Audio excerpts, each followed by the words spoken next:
when your mind is altered, right, and you have access to different realms or different worlds, shall I say, it gives you a sense of freedom, especially for spiritual beings, or people who consider themselves spiritual.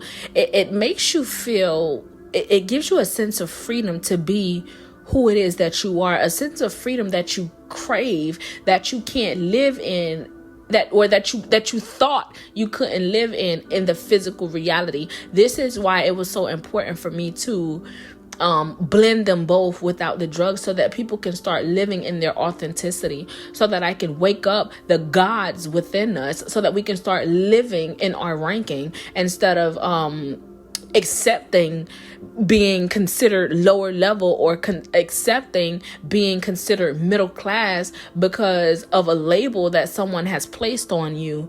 No, it was meant for me to combine the two worlds, so that I can not only live in my truth and who I am, so that like-minded and other individuals can feel free in who they are, so that they no longer have to hide. This is not a hiding game. We are not to hide who we are to make others feel superior. And this is something that I had to learn. This is something that I had to not only learn, but I had to start implementing it in my life, in my daily life, in my daily activities. Spirituality is now a lifestyle for me. It is now my reality. Telepathy is now a part of my reality. It is now who I am. I choose to use that gift frequently, all the time. I use it all the time because it is who I am. There are some times where I try to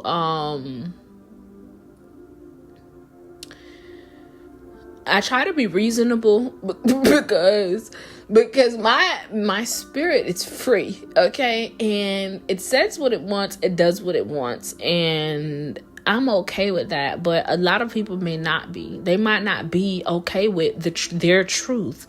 And I know my soul knows their truth. My soul just tends to know things that just not its business. But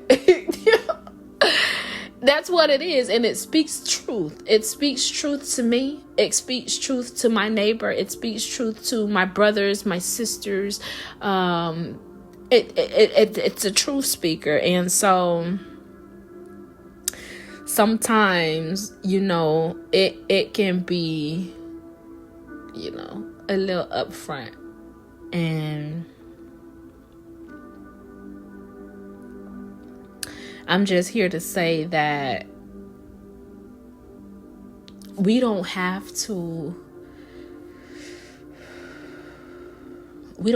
indulge in mind altering substances in order to be free. Like, there is a point in my life to where when I first started smoking weed, it was like, oh, I needed weed to do this. And before I did